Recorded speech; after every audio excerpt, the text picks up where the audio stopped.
Hello everyone welcome back to my channel. आज फेरि म नयाँ ब्लग लिएर आइसकेको छु। म चाहिँ भर्खर उठेँ गाइज। अब हेर्न सक्नुहुन्छ यो बङ्गुरको चारो हो गाइज। यो बिहान उठ्ने बित्तिकै काम मेरो यही हो।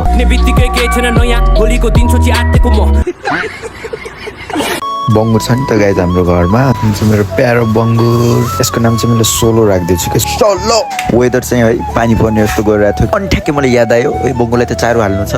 अनि मैले यसलाई मजाले घुमाएँ, मजाले मिक्स गरेँ, यसरी हालिदिइहालेँ अनि उसले पनि खाइदियो मजाले। अनि मम्मीले पनि टक्क पारेर त साइडबाट ल्याइदिनु भयो। यो खान्छ कि भनेको हालिदिनु भयो, यस्तरी खाइदिएको कि यसले। हेर्नु कति मिठो गरी खान लाग्छ। यसको नाम चाहिँ सोलो सोलो। यता बहिनीले चाहिँ खाना बनाउँदैछिन्। आजको मौसम चाहिँ पानी पर्ने जस्तो छ गाइज। अनि मैले देखेँ ठ्याक्कै मेरो दुश्मनलाई समातिरहेको थिएँ, समात्न सकेन, गयो। कुनै कुरा यस्तो हुन्छ गाइज, हामीले जान दिनुपर्छ। अनि मम्मी चाहिँ यता ठ्याक्क खाना पकाउँदै हुनुहुन्छ। पानी पर्छ गाइज, अब पानी।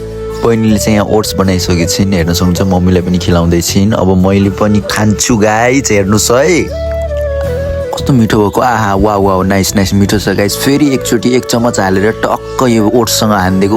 वाउ नाइस, झन् मिठो गाइज। त्यसपछि गयो हाम्रो पिङ्कुको एन्टी। पिङ्कु भोका रहेछ गाइज। पिङ्कुले खाना दिएको हामीले। खाना मान्छेले पनि खानु पर्यो, जनालाई पनि दिनुपर्छ ल। त्यसपछि आएन हाम्रो नानु स्कुल जान लागेको थिइन्। मैले भिडियो बनाइदिएको, दादा नबनाइदिनु भन्नु थिइन्। बस पनि आयो, अब स्कुल जाने। नानु स्कुल जान लाइन। नानु सँगसँगै दुईवटा नानु अझ। हाम्रो आन्टी पनि बहिनीहरूलाई छोड्न आउनु भएको रहेछ। बस गयो। आन्टी चाहिँ टिचर हुनुहुन्छ। आन्टी चाहिँ अब स्कुल जान लाग्नु भएको छ। पानी परिरहेछ, केमा जाने भन्दै हुनुहुन्थ्यो, हिँड्दै जानुभयो। अनि म पनि घर फर्केँ गाई छाता लिएर। पानी चाहिँ खतरा परिरहेछ। ठ्याक्कै बुवा पनि आउनुभयो। अनि बाइक भिज्न लाग्यो पानीले। म राखिदिन्छु भने फेरि बुवाले भन्नु म आफै राख्छु भन्नुभयो। बहिनीहरू चाहिँ खेलिरहेछन्। अनि पछि बहिनीले चाहिँ कति राम्ररी फुलहरू हेर्न सक्नुहुन्छ, यसरी बोतलमा हालेर लगाइरहेछन्। बहिनीलाई पनि ब्लगमा हाल्ने भनेको, अनि बहिनी चाहिँ लाजले आउँदै अनलाइन। यत्तिकैमा हावाहुरी आयो। आज बहिनीले दिनैभरि आज फुल मात्रै रोप्न लाछिन्। आहा वाउ राम्रो, गुड जब गाइज। हजुरहरूले पनि फुल यसरी लगाउनुलाई है घरमा। कालो पनि आइसकेको छ गाइज, हेर्न सक्नुहुन्छ।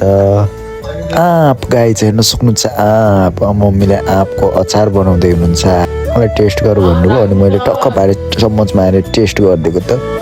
ओ माई गड, चुकिलो। वाउ नाइस, एकदम मिठो थियो गाइज। पडोसी बजै हाँस्दै कुरा गर्दै हुनुहुन्छ। अनि बहिनीलाई र मलाई एउटा प्लान आयो। अनि दुईजना मिलेर हामी चाहिँ आज करेन्ट चाउचाउ स्पाइसी पिरो च्यालेन्ज गर्ने भनेर हामीले आज सल्लाह गऱ्यौँ। ओके हुन्छ नानीले भने।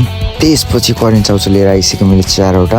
अनि बहिनीले पकाउँदैछन्। पकाएर पनि अब खाना पनि ल्यायो गाइज, हेर्न सक्नुहुन्छ गाइज। पिरो, ओ माई गड, लास्टै पिरो। मिठो पनि छ, मिठो पनि छ। अनि फेरि हामीले सोच्यौँ हामीले अचार हालौँ, अलि पिरो गरौँ भनेर। त्यसपछि त पिरो यस्तो पिरो भयो, ओ माई गड।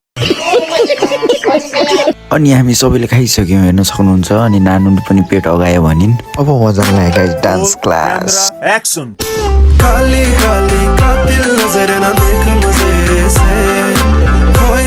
यो चाहिँ ओम कृष्ण हस्पिटल, साथी हस्पिटल रोड, सिधा हल्का जस्ट अगाडि हाम्रो डान्स क्लास। म क्लास पुगिसकेँ गाइज। अनि पछि हेर्न सक्नुहुन्छ मेरो स्टुडेन्टहरू। मैले दर्शन मेरो बच्चाहरू आइगे, अरू पनि आइगे। चाबी खोले, डान्स क्लासभित्र छौँ हामी।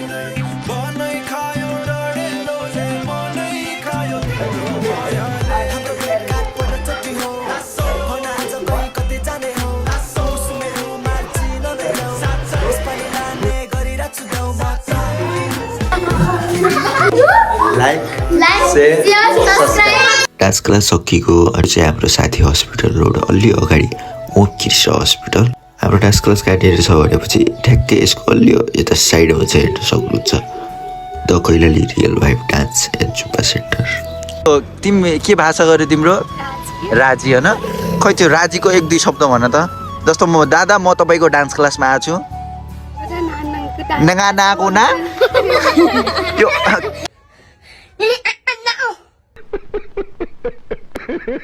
माई गड, के भाषा हो नानु? खै फेरि ओके गाइज, नानुले हामीले राजी भाषामा हामीलाई बोलेर सुनाइन। टाइम जस्ट किडिङ गाइड छ। अरू सबै गइसकेको थिएँ। यिनीहरू चाहिँ मेरो नयाँ स्टुडेन्ट हो नि। एकचोटि अझ फेरि यिनीहरूलाई मैले नमस्ते कस्तरी गर्न सिकाएँ। अब यिनीहरू सबै घर जान लाग्यो गाइज। म पनि जान लागेँ घर। अगाडि पनि छन्, यिनीहरू पनि बाई गऱ्यो। अब हामी जान लाग्यौँ। बाई नानु, बाई बाई भन्ने नानुहरूले।